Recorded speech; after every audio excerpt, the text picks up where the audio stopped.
Sa video na ito ay makikilala ninyo ng lubusan ang isang gwapong aktor na hinahangaan sa husay sa drama at action.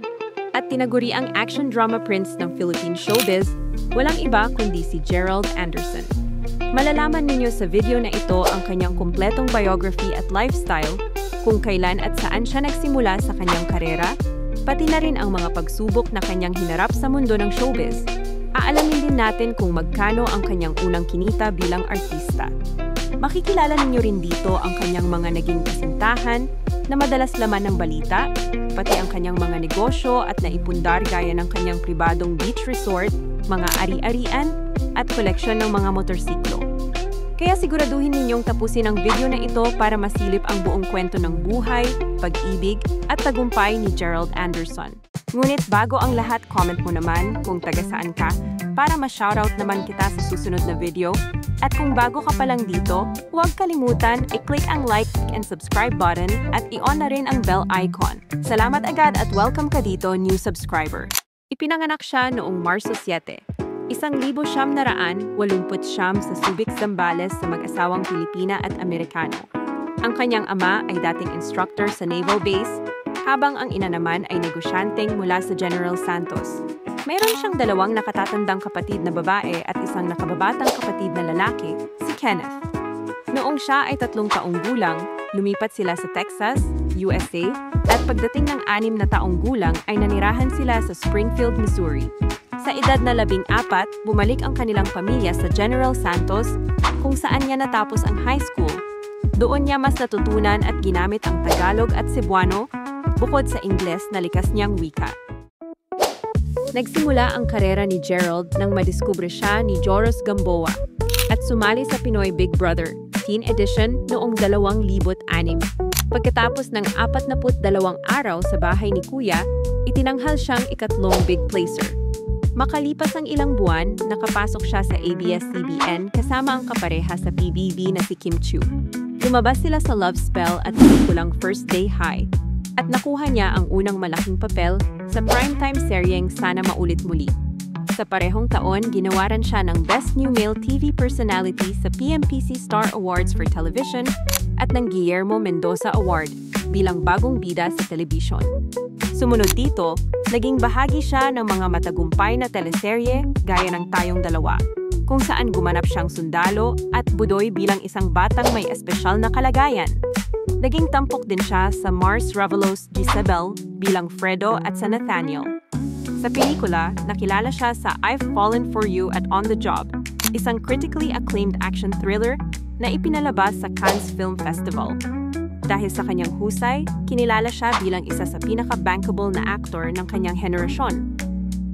Bukod sa kanyang showbiz career, may isa pang mahalagang papel na ginagampanan si Gerald Anderson, ang pagiging bahagi ng Philippine Army Reserve Command. Noong 2019, formal siyang sumali sa hanay ng mga Army Reservists at nagtapos sa Special Basic Citizen Military Training or SBCMT.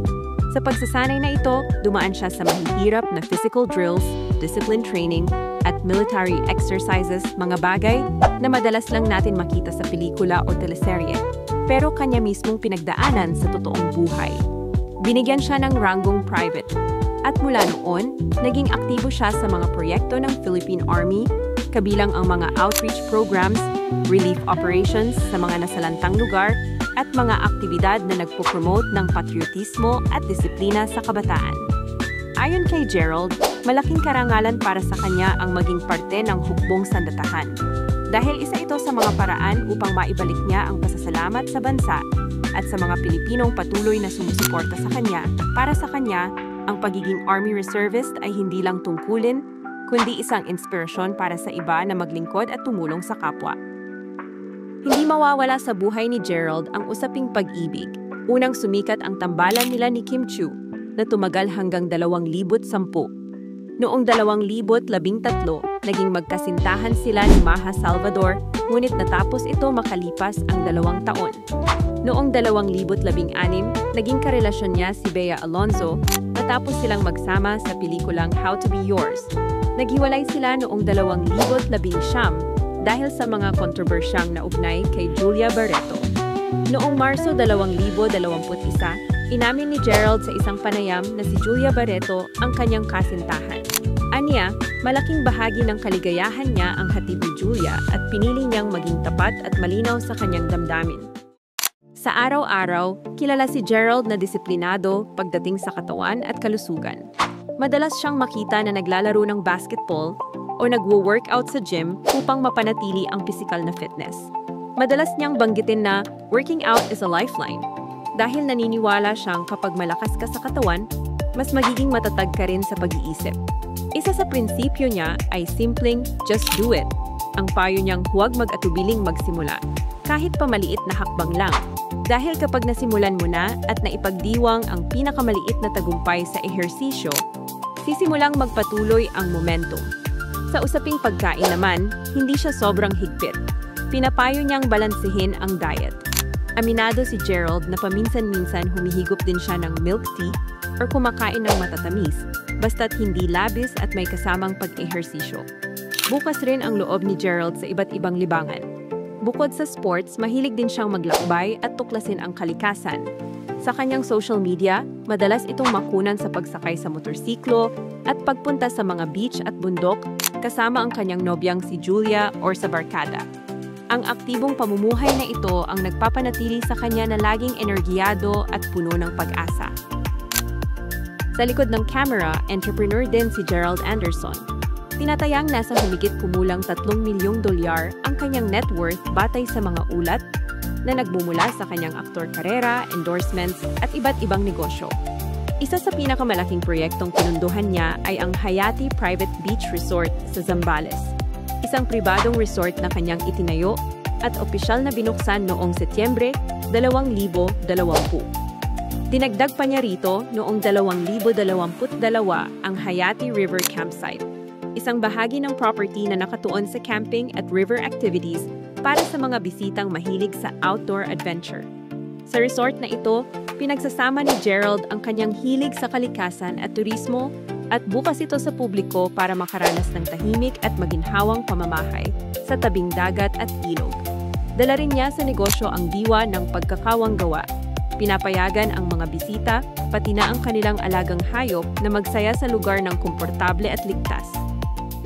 Hindi rin mawawala sa kanyang kwento ang pagmamahal sa motorsiklo. Kilala si Gerald bilang miyembro ng grupong Drama Moto Club, kung saan nagsasama-sama sila ng ilang artista, tulad nina Sam Milby, John Prats at Jake Cuenca, para magsagawa ng mga road trip at motor ride bilang libangan. Para sa kanya, ang bawat biyahe sa motorsiklo ay nagbibigay ng pakiramdam ng kalayaan at pagkakakilanlan, isang paraang mag-bonding sila ng kanyang mga kaibigan habang tinatahak ang mga liblib na daan. Madalas niyang ipakita sa social media ang mga kuhang litratong kasama ang kanyang motor at mga riding buddies na nagpapatunay sa seryosong pasyon niyang ito. Bukod sa showbiz at negosyo, malaki rin ang puso ni Gerald sa pagtulong sa kapwa. Itinatag niya ang The Anderson Foundation, isang non-profit na organisasyon na naglalayong tumulong sa mga batang may cancer at mga espesyal na pangangailangang medikal, pangalagaan ang kalikasan, at magsagawa ng mga rescue operation sa mga lugar na nasalanta ng kalamidad. Ang pinakaunang proyekto ng kanyang foundation ay ang pagbuo ng search and rescue team na gumagamit ng mga sanay na aso, isang makabagong hakbang upang mas mabilis na makahanap ng mga nawawalang tao sa panahon ng sakuna. Bilang isang kilalang personahe, ibinahagi ni Gerald ang oras at resources niya sa pagtulong sa iba. Halimbawa, inihayag na siya ang kauna-unahang brand ambassador ng Ocean Adventure sa Subic Bay, kung saan dinala niya ang grupo ng mga batang may cancer warriors, upang magsaya at makipag-ugnayan sa mga hayop sa Tema Park.